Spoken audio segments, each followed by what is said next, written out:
Time for the 49ers Rush Podcast.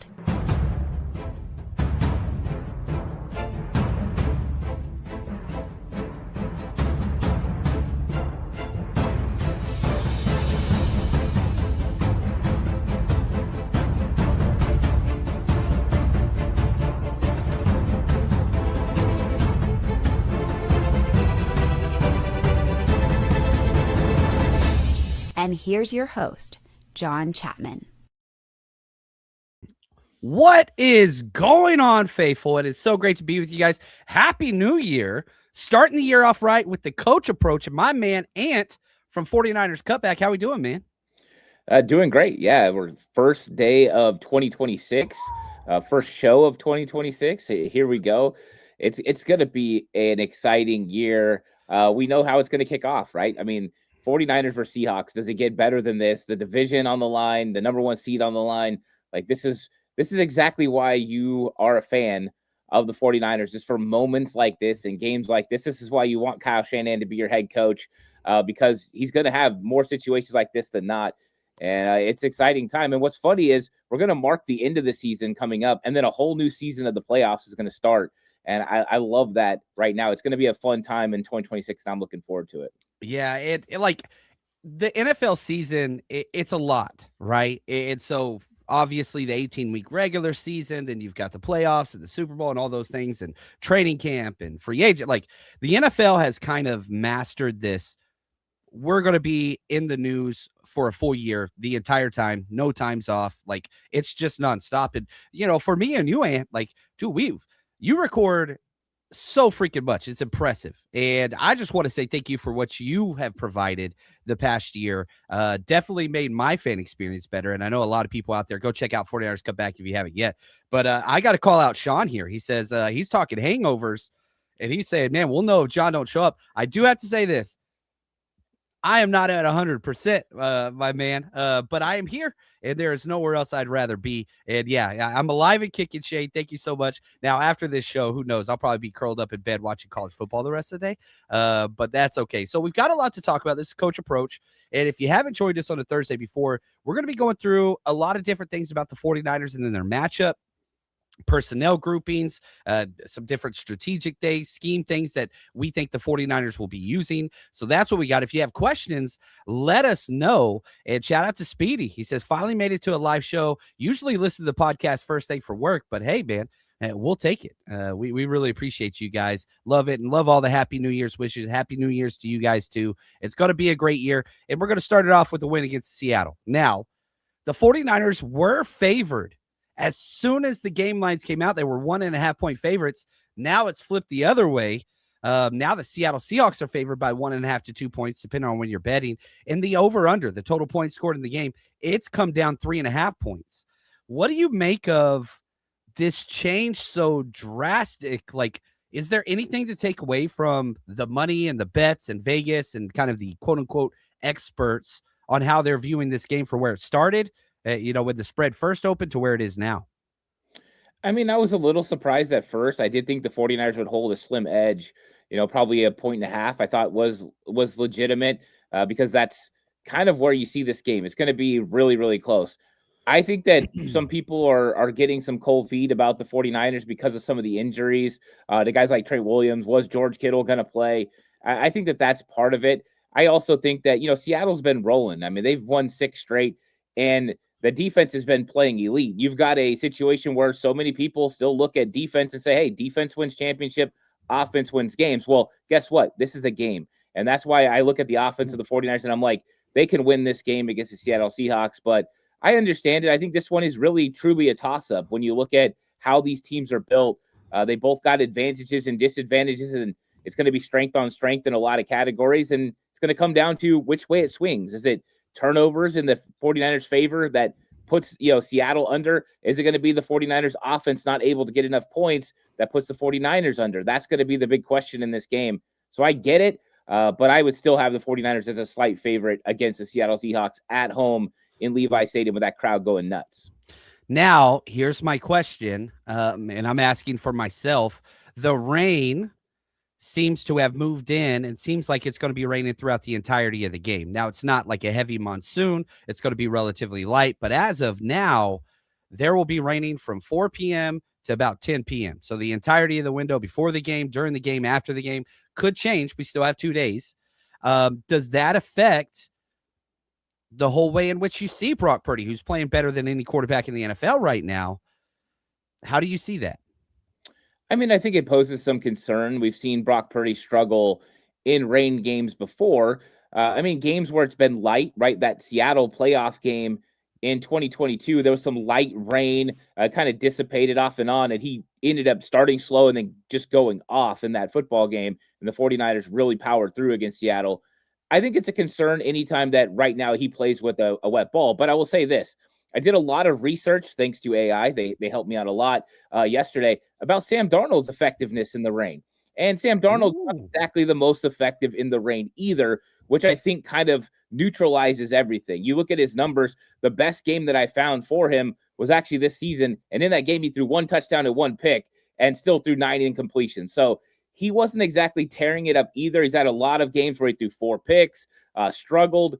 So a lot of bad grades for Sam Darnold in the rain too. So I think that this is kind of going to be neutralized because I don't think either quarterback's extremely good in the rain. But as long as it's not a downpour, if it's a light rain, I think they can get the ball dry enough that Brock Purdy will be just fine. Yeah, that's kind of how I feel as well. Now, I'm not going to put a lot of money on the game if it's raining, but I do have confidence in what he's playing better than any quarterback in the NFL. Like, there's nobody at this moment, maybe Drake May, but with the people that Brock Purdy is playing against, that's where the difference is. And, people talking about Matt Stafford and his like historic year, best year of his career. He's not playing great as of late. You look at that Panthers game, you look at the Falcons game, it's leaving a lot to be wanting. So can that continue? And then back to Sam Darnold, your point, that dude's got 9 touchdown passes and 9 interceptions in the past 8 games combined. Like, the Sam Darnold to the first half of the season is not the Sam Darnold you have now. And I would say the same thing for Brock Purdy whenever he was dealing with his toe. Not the same guy that you're dealing with now, just inverse reactions there. Oh, man, I'm pretty excited. Now, let's go through some of the injury reports for both teams because I want to know what your thoughts are on who will play, who you think won't play, and how that will impact with the backups and all that. So let's start with the Niners. Trent Williams, I just do not see as a possibility of suiting up. How old he is, never had a hamstring injury in his career. I don't think Trent's playing. Where do you stand on that? Yeah, I don't think so either. I think the fact he's never really had a hamstring injury, he won't know how to kind of handle this thing. But I think it also is smart for the 49ers because, I mean, worst case scenario, you're playing next week in the wild card round. Let's give Trent Williams an opportunity to be ready for the wild card round if that's even a chance. And the best case scenario, he gets an extra week to prepare for the divisional round, and then he's really good to go. So I think it's just a smart move for Trent Williams to not be out there, even though they could really use him against a very good Seattle defense. Yeah. So let's talk about Austin Pleasance then, because Austin Pleasance played really, really well last week, especially in the run game. He struggles a little bit with that speed, edge bend. That's not really his strong suit. He's very heavy-footed.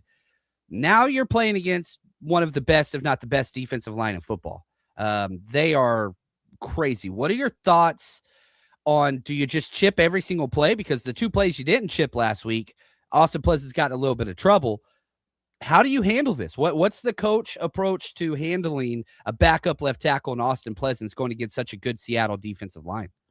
Yeah, I think first off, you get the run game going. Whenever you can get a big guy like Austin Pleasance moving that direction, offensive linemen always play better when they're run blocking first.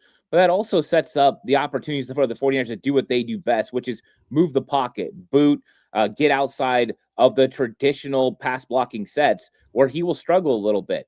Then you don't have to chip and you don't have to give as much help. It kind of just neutralizes that pass rush a little bit. I think that's the first part. Then when you go into traditional pass sets, which you're going to have to run sometimes, then you do chip, you do give help, and you make it easier for him to be successful. Even in the sack that he gave up, that was a play that was rolling away from him. And I think he thought he could just, hey, I'll just push this guy by. He'll never get there in time. But with the way that Brock Purdy plays quarterback, he will sometimes hold on the ball to try to generate plays down the field. So Austin Pleasance has got to make sure he tries to do a good job sticking with them. But if they get one-on-one situations with Austin Pleasance for some of the defensive linemen for the Seattle Seahawks, I think it's advantage Seahawks. Even though I thought Austin Pleasance played really good in this game, this is a tougher matchup against Seattle. They've got some big dogs over there that can make some big-time plays. So this is going to be something they have to monitor and manage. But now Kyle Shanahan can figure that into his game plan. And I do think that they'll have a great plan of chipping, giving help, moving the pocket, running the football, and all those things will help Austin Pleasance. And if he run blocks well, then that'll just help neutralize it on its own. Yeah, I like that. Okay, what about Keon White? It has not practiced this week. Both days DNP for a groin injury. Do you think, I mean, he's been probably either him or Sam O have been the most consistent defensive ends we've had. Do you think he goes? Do they call up Robert Beal? What's that look like? Yeah, I don't think he's going to play. I think I'm concerned about a groin injury unless he gets out there and starts practicing, late this week. They're basically going through walkthroughs. If you can't go through walkthroughs right now, I'm concerned. And so I do think that Robert Beal Jr. will be, active for the game, and they'll go with him. And they'll lose a little bit on the inside. They'll count more on Yetur Gross-Matos this week to kind of handle that role, and they'll go back to probably putting one of those defensive tackles back on the field, Alfred Collins or CJ West or Kalia Davis or Jordan Elliott, one of those guys rushing with that NASCAR package, and expect them to get a push. The big difference is this would be a great week to have Keon White, because this is one of those weeks you can kind of let it all hang out. You don't have to worry about pass rush lanes as much against Sam Darnold as you had to against Caleb Williams, and you could kind of go after him with all these line stunts and twists. So that's going to be a little bit disappointing, because Keon White would have definitely helped with that because of his athleticism and lateral quickness. And there's some opportunities against this Seattle Seahawks offensive line. So that's a little bit disappointing, because I don't think Keon White's going to go. I still hope he can, but I don't think so. Yeah, the amount of injuries to that defensive end room this year has just been staggering. I mean, there was one point where 5 of your top 6 DNs were out. Now, Robert Beal was a healthy scratch last week because a lot of those guys returned, but it lasted 1 week. It's what it is. And I'm with Shane here. I fully expect George Kittle to be back. Whenever he was asked if he's going to play, he said absolutely, which I think George Kittle would say that even if you cut off his leg. 'Tis a flesh wound. It's just what it is. Sticking with the Monty Python, she turned me into a newt. I got better. But yeah, so George Kittle, he's playing. Fully expect to see him out there, correct? Yeah, I think George Kittle is going to play. I think Kyle Shanahan early in the week was trying to be non-committal, so that way Mike McDonald couldn't get a for-sure game plan together about stopping George Kittle and Christian McCaffrey. But George Kittle was close last week, and anytime you're that close where it's a game-time decision, I think you usually go the next week. The fact he's been out there going through walkthroughs, he'll be ready to go. Yeah, I think so. What about Juice? A little bit different with his hip, and that's a little bit of a different situation. I know he wants to be out there. He's talking to the press a lot. Kyle Juszczyk, yay or nay? Yeah, I think Kyle Juszczyk is going to play. He pops up on injury reports a lot, but he's a fullback, and these guys show up and get out there and play, and I expect him to do it. And really, the 49ers need him. I think that 21 personnel has been so beneficial for this offense. I feel like since Kyle Shanahan's had Juice, McCaffrey, and Kittle together, this offense is absolutely rolled because he knows exactly what defenses are going to try to do to him before they ever do. He figures out what their personnel groupings are and then goes and takes advantage of, because he already usually knows what coverages he's going to see from a defensive coordinator. So with that grouping, with Brock Purdy pulling the trigger, that's what's made them so good. There hasn't been a lot of differences because that core group has stayed the same. Yeah, I like this from JM. And this is the mindset that players and coaches have. We're a little bit different because we're trying to analyze the matchup. He says, don't care about short week, don't care about rain, don't care about half the team is out. No excuses, go win it. That's the mindset you've heard from all the players. Like whenever they ask about injuries or you ask Kyle Shanahan about this or that, doesn't matter. Like everything that you want is right in front of you from the start of the season. It's all right there. You just got to go take it. And the fact that this coaching staff back in 2019 was in this exact same situation against the exact same team, came down to the wire, and sure enough, Dre Greenlaw, one of my favorite 49ers of all time, stepped up. Like no players that are playing were a part of that, right? You had Bosa. I think he's the only one. Kevin Givens. I think those are the only is there anybody else that was around in 2019? I think just Kevin Givens, Bosa, but I don't expect either one of them to even suit up this week. Am I missing Fred somebody? Warner. But he's not suiting up either. He's not playing either. No, I mean, you got Kendrick Bourne on the offensive side of the ball. He left and came back. Yeah. Yeah, he was there. But yeah, you're right. There's not a lot of guys. Yeah, like that's it, man. Like but the coaches have been here. And so, like, I think that's a big deal. Now, CMC, I expect to play. Upton Stout, short week, concussion protocol. He's already limited. All right, I think he's going to be out there, don't you? Yeah, I think it's interesting. Him and Rashid Shaheed for the Seahawks are both in the concussion protocol. I originally thought neither one of them would be available, but it seems like they're both progressing pretty quickly. So hopefully he will be. The 49ers could use Upton Stout in this game. There we go. So now let's talk about the Seahawks, because every single team in the NFL has major issues. And yeah, Trent Williams being out's huge. He's a Hall of Famer, all those different things. Charles Cross, their best offensive lineman, their left tackle, probably not going to play either. And on top of that, their backup, their swing tackle, Josh Jones, hasn't practiced once this week with an ankle.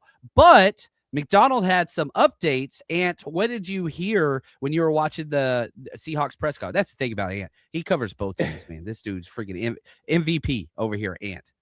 Yeah, I like to nose around a little bit, see what I can find out and listen to opposing coaches. And, besides Mike McDonald stammering around trying to figure out how he's going to defend Christian McCaffrey, he also let out the fact that he expects Josh Jones to play. And so that means that they're probably going to have their backup offensive tackle. But in what condition is he going to be in? And I think this could be significant for the Seattle Seahawks. Though their offensive line has played pretty well this season, they don't exactly have depth. When you're talking about, players that can step in and play really well, especially at tackles, it starts getting pretty sketchy. So that's going to be one of the key matchups. I look for guys like Sam Okuwanu and Bryce Huff to get some favorable matchups, and probably for Kubiak to try to keep his running backs in to help tight ends to give some chips as they try to help defend, and hold off these 49ers pass rushers. I do think the 49ers have some opportunities to rush the passer a little bit, but I think where it really hurts is running the football.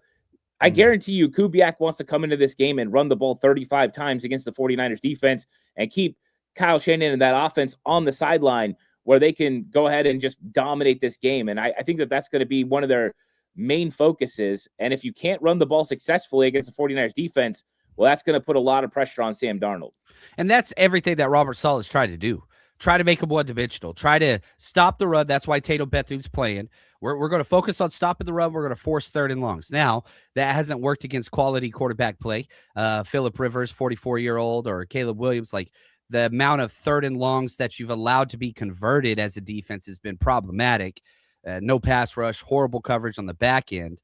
And, we got a couple questions here from John along this line. Are there any defensive players that the 49ers are going to be getting back? And to be honest with you, everybody's of the people that are available. This is a weird statement to say when talking about the 49ers, but of the players that are on the roster, most are pretty healthy. Renardo Green was the one with the neck, but he's back this week as well. And I think that's huge because you do not want Terrell Luter Jr. against Jackson Smith and Jigba. That is a matchup that nobody wants. Renardo, I think, matches up much better. But what are your thoughts just with the health of the defense? Obviously, the IR guys, that's a different story. But the guys you got on the 53, they're pretty much out there. Yeah, I think the one concern, and now that Renardo Green's going to be back, is Keon White. I think other than that, they're pretty much as healthy as they're going to get this season. And Renardo Green is going to be pivotal for this football team. He's done a good job this year, and there's been some mistakes. He gets beat on double moves at the end of halves and the end of games for whatever reason. That's just something he struggles with. But when it comes to he can play man coverage, it's not always super tight, but he can do it. He's also pretty good when it comes to sitting in his zones. He does a great job in coverage. So I think that they need this, especially with Jackson Smith and Jigba. I think Robert Saleh has no plans of having Deommodore Lenoir travel around with Jackson Smith and Jigba. He plans on getting in his three deep shell, his quarter shell, and playing zone coverage and making Sam Darnold be consistent with throws. That's going to be the name of the game. And Sam Darnold hasn't proven that he won't turn over the football this year. Seattle Seahawks, 28 turnovers this season. That is a bugaboo for this offense. And so I think that they're going to try to make him sit back. And John, we've seen it all year, prove that they can consistently convert on third down. Seattle, 39% on third down. They're not great at it. So why not go make them prove it? This is not Matthew Stafford. This is not one of those guys like Caleb Williams that can create with his legs. This is Sam Darnold, and we've seen him in these big games struggle. And that's why I always kind of bet on Brock Purdy in these big matchups because of that reason. He's prime time. Sam Darnold, exact opposite. He was in this situation last year with the Vikings where 13-win team, you go to week 18, play a division rival, everything on the line, goose egg. Absolutely look completely lost, goes to the playoffs, same situation. Then he changes teams. You got to give him credit for being part of a 13-win team. That's incredible. But Sam Darnold has not looked great. And you brought up the turnovers. The Seahawks are 31st out of 32 teams in offensive turnovers giveaways. They have 13 fumbles lost. That's dead last. They have 15 interceptions. Darnold has 10 fumbles by himself. 10 separate players on the Seattle Seahawks offense have lost a fumble. Like, it's not a one. Yeah, Darnold's very egregious. The next player is Jackson Smith-Njigba with 3 fumbles lost. But that's crazy. The amount of fumbles that this team has had. Can the 49ers capitalize? Because they're not a turnover opportunistic defense. But if you can get one or two, that's going to kind of be the difference. And now you flip the script and you talk about Seattle's defense. They're pretty good with turnovers as well. And, they're 5th in forced turnovers. So I expect turnovers on both sides. What about you? Yeah, I think so. And, we've talked about the rain a little bit when it comes to the quarterbacks, but how about holding on to the football? That's going to be something for Kenneth Walker and Jackson Smith-Njigba. In fact, in week 1, it was Jackson Smith-Njigba that fumbled the ball right back to the 49ers. So I think that is a concern. I think it's always a concern with the 49ers to take care of the ball. I thought they did a pretty good job last week against the number 1 takeaway team in the NFL and the Chicago Bears, only giving up the 1 turnover that Brock Purdy had. Other than that, they did a great job. If they can continue that trend against Seattle, that will neutralize some things. And I think Seattle's going to give the ball to the 49ers at some point. So turnover battle is going to be huge. There's always the key metrics that are going to matter in a football game, and turnovers is one of those. Seattle is -4 turnover differential. 49ers haven't been good with turnovers all year, -5. The fact that it's that close and both of these teams have 13 and 12 wins shows they win in a lot of other areas to negate that. And if they took care of turnovers, these teams will be blowing everyone out every single week because that's how good of a football team they are. To be able to overcome turnovers like that, it's impressive. Yeah, I'm with you. Now, we've got some super chats I want to get to, some more questions right after this. Everybody's betting the NFL in full do or die mode. College football down to the last teams, and the Super Bowl is just right around the corner. If there was ever a time to get involved in the game, it's now. And MyBookie makes it stupid easy to play. One account, one wallet, bet the spread, live bet the second half, hit the casino during the commercials. It's all in one place, and you've got the power. Go to mybookie.ag now and use promo code 49ers, 49ERS, and you get your first bet covered up to $500. If it doesn't hit, use your bet back bonus token, run it back. Don't just watch the playoffs, make them pay. Bet anything, anytime, anywhere, and I mean anywhere, Texas, California, no matter where you are, only at MyBookie.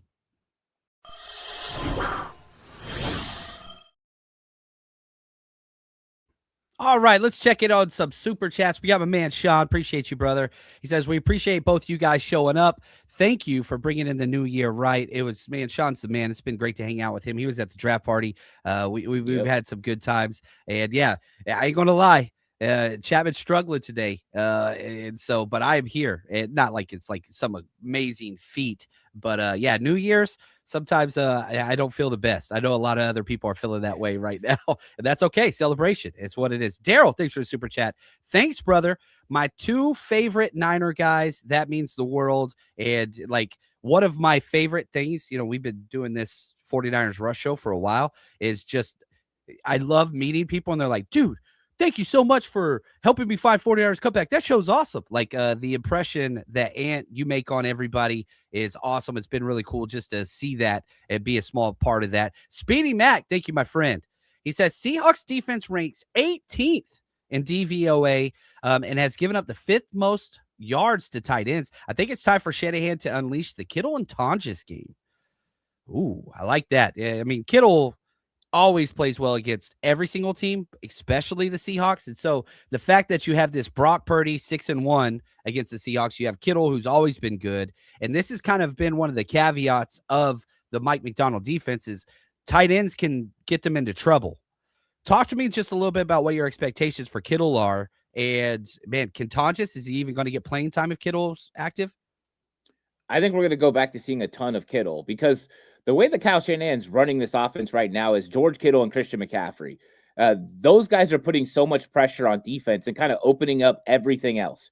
And so what are you going to do? You can't take away both of them. If you do, you're leaving somebody else one-on-one. And we know with Kyle Shanahan, he's going to get somebody wide open and Brock's going to find him. So you can't do that. So then you're picking your poison. Okay, I'm going to try to take away McCaffrey on this. So I'm going to take away George Kittle, bracket him. Well, that's great. Well, then the other one is killing you one-on-one. And here's one of the problems with the Seattle Seahawks. They don't have the linebackers to handle George Kittle and Christian McCaffrey. I don't think they have the safeties as well. I think that they got decent safeties, but I think that's what's going to be one of the big matchups in this game. And this is what is becoming a problem for every team the 49ers play. Every single time I go to look at the film, the first thing I say is, all right, who's the linebackers? How do they play in coverage? What are they going to do? And Shanahan as soon as I does see the same thing, by the way. Right? He has to. Does. It's just a matchup problem every single time. It's a real problem for Seattle. And I think that this is going to be one of their big bugaboos in this game. And remember, week 1, George Kittle barely played in that game. But when he was playing, they were rolling on offense. I think if George Kittle and Christian McCaffrey are together, it's going to be a real problem. For Jake Tunges, I don't think there's as many opportunities, even though we'd all love to see Tunges a little bit more. I think Kyle loves personnel groupings from his 21 personnel more than he likes it from 12 personnel because of the matchup he gets for Christian McCaffrey with the linebacker. He gets an isolation a lot of times. So that's why you don't see it as much.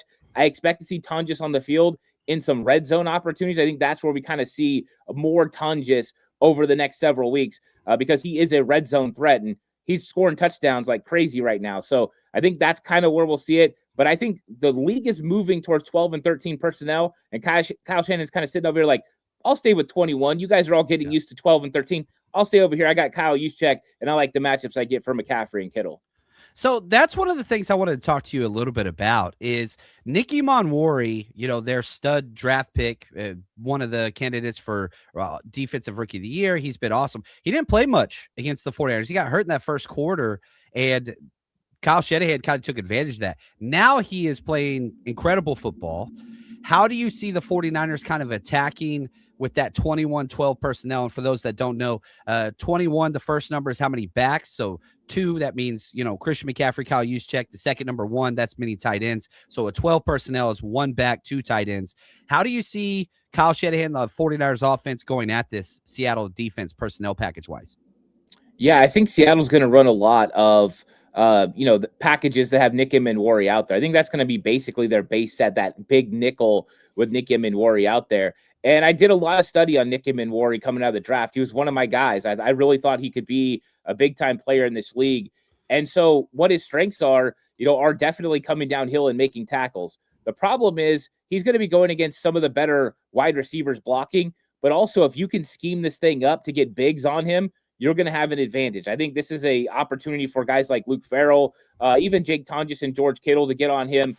And I think you can run the ball against those looks. So I think that's going to be where the 49ers find their big advantage is when that's why you stay in a 21 personnel. If you're going to go against a big nickel, you're able to run the ball. That's the advantage. You don't have the advantage as much in the passing game, even though I'm taking George Kittle and Christian McCaffrey over Nick Manwari right now. But I think that's going to be one of the big parts of this game is attacking Nick Manwari. He got hurt making a tackle in the run game. He can do it, and he's effective, but I don't think he can do it consistently. You have to look at that guy and go, you know what? We're going to run right at him, right? What are your choices? Let's run at Leonard Williams or let's run at Nick Manwari. You're probably going to choose Nick Manwari every time. I think that's what they're going to do. I think they're going to try to take advantage of him in the running game. Yeah, and that's, running off that C gap, put Kittle on him in space and allow Colton McKivitz, who, man, that dude might be one of the better run blocking tackle years of the past decade. And I'm not I understand hyperbole, but whenever I watch Colton McKivitz in the run game, I just see Joe Staley. And I know, I'm just saying in the run game. Obviously, Colton doesn't translate as much in the pass protection game, but good Lord, that dude is such a damn good run blocker. it's pretty cool to watch what 68 has accomplished. Now, Quinn asked this: strengths and weaknesses of both teams going into the last regular season game. We talked a little bit about Kittle. We talked a little bit about CMC. Where are some other 49ers advantages that you see, whether offense, defense, special teams, where they have the advantage over the Seahawks team? Yeah, I look at Brock Purdy, and I think that him being able to use his legs and extend plays and create, outside of the normal structure of the offense is going to be a huge advantage for the 49ers because Seattle, they can generate pass rush and they can hold you down in the secondary for a little bit. But as things start to develop and the longer you're able to kind of have the ball in Brock Purdy's hands, I think that's going to be a little bit of a problem for them. And I do think the way that he's playing right now, he's playing elite caliber football. This is the best quarterback going right now in the NFL, and he has to be against probably the best defense going right now with what they do. Some of the key elements of this game is Brock Purdy is the best quarterback on third down in the NFL, and it's not close. And the Seahawks defense is one of the best in the NFL on third down. They only allow conversions at 32%, which is really good. That's a strength on strength. 49ers 51%, Seahawks 32%. That's going to be pivotal in this game. 49ers can move the ball and convert on third down. They're going to shorten this game. They're going to win the time of possession, and that's going to put a lot of pressure on Sam Darnold and that Seattle Seahawks offense to play good. And then it comes to red zone, where once again, both teams are super good. 49ers, 66% of the time they're scoring touchdowns.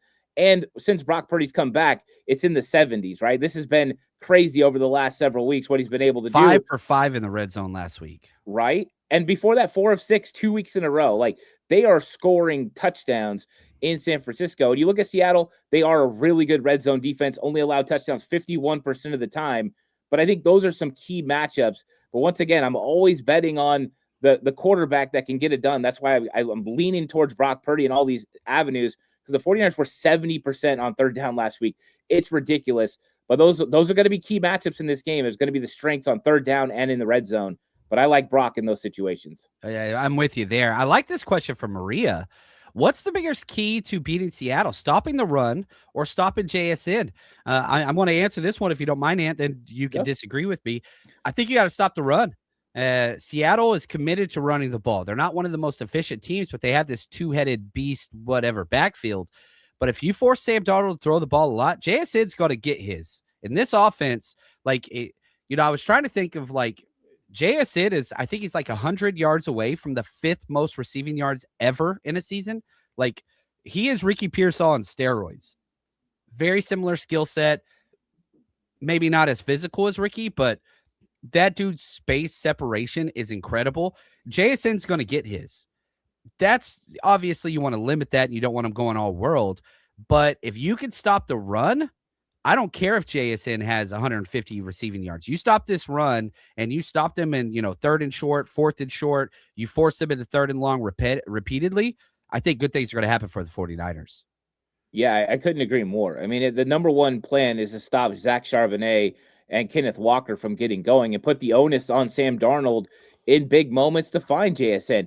And the thing is, if you know that they're going to try to go to JSN, there are times you can somewhat limit his effectiveness. You can go ahead and bracket him, take him away, and put a lot of pressure on Sam Darnold to go a different direction, find a different receiver. And they've been trying to find somebody else, that can make plays. And they don't really have a lot of depth when it comes to wide receiver on this football team. And so I think that they have to lean on the tight ends, the running backs out of the backfield. I just expect Jackson Smith-Njigba to get 100-plus yards, and the 49ers are trying to hold the running game under 3.5 yards per carry. And if they do that, they're going to be very happy with that situation. You just look at week 1, they let Jackson Smith-Njigba go off, but they won the game and they held them down when it came to points. And that's exactly what they're trying to do in this one. I just want Jackson Smith, he's soft. He's a finesse wide receiver. And I don't mean that as an insult, but I want to make him uncomfortable. I want to hit him. I want violence, baby. I don't know if you watched the Texas-Michigan game yesterday, which is not part of the playoff. I'm a Longhorn, but those dudes were killing each other out there. And it was awesome because usually you get to the bowl game and it's almost the freaking Pro Bowl back in the day. Niners were out there, Longhorns in Michigan were out there acting like freaking Sean Taylor in the Pro Bowl, just laying each other. I loved it. And so I want violence. That's what I want. Shout out to Speedy Mac. He said, thanks for the shout out, John. We've met a couple times in Tampa, New Orleans the past few years. My girls love your invasions and environment and hospitality that is always shown. That is so freaking kind. And I appreciate that. And, I want to tie that to this from 49ers Throwback. Appreciate you, all that you do. George Kittle said, hopefully the faithful will bring it this weekend for them. I'm going to be out there at the game. I know that the 49ers fans, the faithful, I'm wearing the hat. Man, I want to wear this hat to the game with my rivalries jersey, but it's going to rain. I don't want to mess up the hat. Am I crazy? Do you ever I park my favorite hats during the rain? Is that bad? I do the same thing. No, I do the same thing. I have like rain hats. I have hats that are like beat up that I wear during the rain. So no, 100%, because your bill will start getting all different. No, you gotta do that. You gotta park hats. It's just the way you have to do it.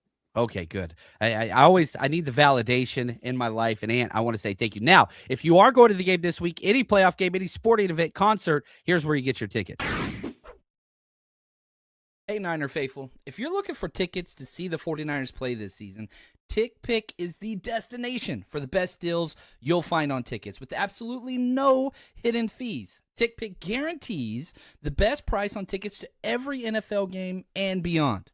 Download the TickPick app and use code NINERS, NINERS, at checkout to save $10 on your first order. Again, that's code NINERS. Get your tickets ready today to cheer on the team with the rest of the 49ers Rush community. And all of our events for the 49ers Rush road trip are sold exclusively on the TickPick app or tickpick.com. Just search 49ers Rush. All right, we got a super chat from James. Thank you, man. He says, no one thought we would be here, but we are. House money here on out. Love the 1 seed, but I almost want all the smoke and shatter the dreams on the road of everybody else. It's just like put that stamp of domination down. Like, man, you go through all 3 road games, you win. Niners have done it before. Oh, what are your thoughts just on putting the entire season in perspective? Did you think that they would be playing for the 1 seed at this point? After that October Bucks matchup when Fred Warner went down, like, did you think that they would be here? No, I didn't. I thought that, maybe they had a shot to hang on for the playoffs, and maybe eke in just with the way that the schedule looked. But I did not think they'd be competing for the number 1 seed. I just didn't think you could overcome the loss of Fred Warner. You were already missing Nick Bosa. You didn't have Brock Purdy for a long time. George Kittle, was out, and it didn't look good for the 49ers, and the number 1 seed seemed out of reach. And now that it's here, it's like, I want them to go ahead and get it. I want them to reach up and grab that. It's a big difference between having number 1 seed, home field advantage, where you get to sleep in your own bed, but also the fact that you only have to win 2 games to get to the Super Bowl instead of 3. That's so big because you just don't know what's going to happen week to week. Every single game in the playoffs is a 1-game season, and it's so intense and things happen. The war of attrition's real. If you could go bye week, play 2 games to get another bye week, you set yourself up, especially with some of the beat-up players, the older players the 49ers have, to potentially get that big Super Bowl win. And who would have thought we'd even think that that's a possibility, but it realistically is for the 49ers. And man, every single team in the playoffs has some type of weakness.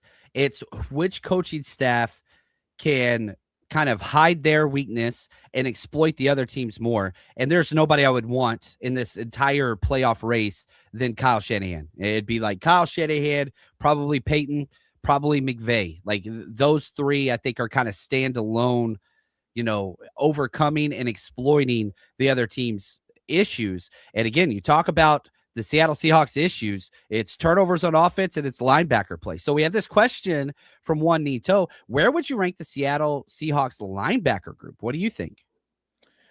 I don't think it's that good. I think I always look and I find, that this linebacker group has holes. I thought last week's linebacker group for the Chicago Bears was a lot more capable of sticking with Christian McCaffrey. I look at this one and I say, you know what? Christian McCaffrey, George Kittle are going to go crazy. And I think even in the run game, I think if you body these guys, you're going to be able to get some things going in the running game as well.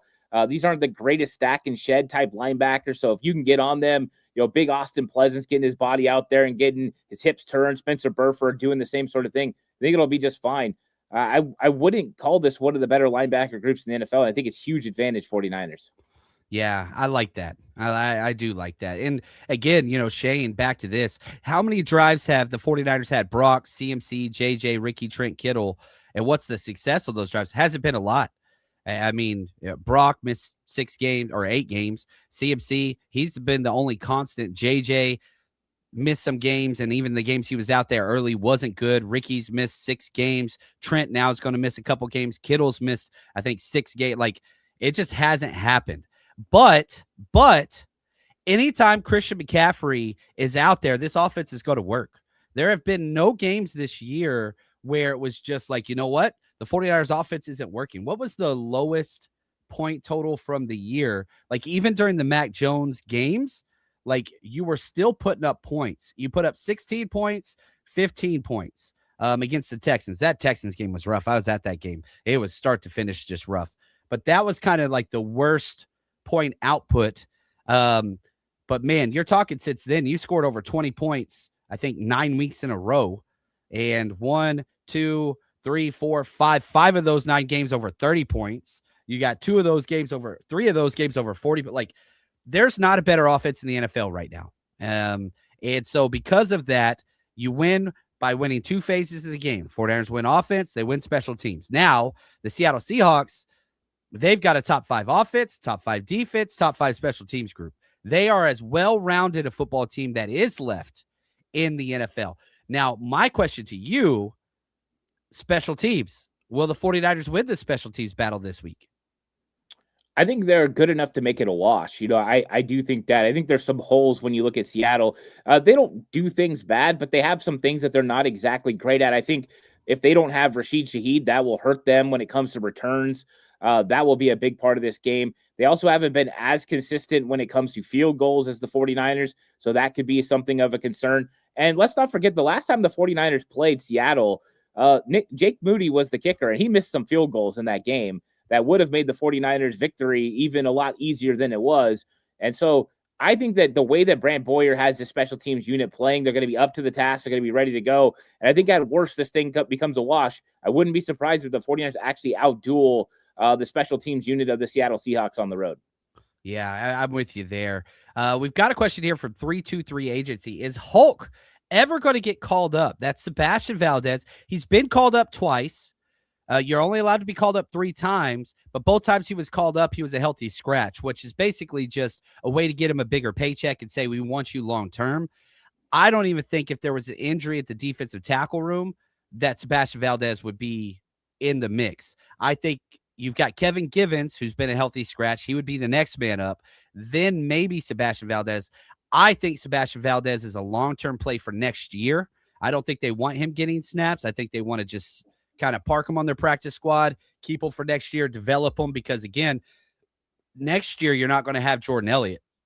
Next year you're not going to have Kevin Givens, so you're hoping to groom him into one of those roles. I don't think Sebastian Valdez will get any snaps this year, even with another injury to the defensive tackle room. Yeah, I don't think so either. As soon as they were pulling him up, just looking at the current landscape of the defensive line room, I kind of had the idea that they were just basically doing that because he was doing so good in practice. He keeps getting, practice squad player awards and things like that. So, yeah, it's a good thing. Get him some extra money, get him some experience in the game time preparation. Just he can kind of be around, see everything that goes on. I like all that stuff. I like him feeling like he's, moving in the right direction. And you're right. They might need to count on him next year. I do think Kevin Givens for sure will be moving on, and they've got to make some other decisions when it comes to veterans at the defensive tackle position. Probably going to go heavy at defensive line in the draft again. But yeah, Sebastian Valdez figures into their long-term plans. Now, another question, another defensive player. Shout out to Sonia. Will we get to see Kendricks any play time besides special teams? He's been called up twice as well. So he's got one more elevation. Do you think that he's just special teams and backup Mike, or do you think that he finds his way into the rotation? I mean, I don't know. I thought he was already going to be a part of the rotation. I figured he would at least get some Sam linebacker, role or some other snaps, but we haven't seen it. I thought maybe even getting Tatum Bethune off in obvious pass downs and going with Kendrick then. I thought that would be smart, but so far they haven't done that. And so I don't know what really will engage them and trigger that.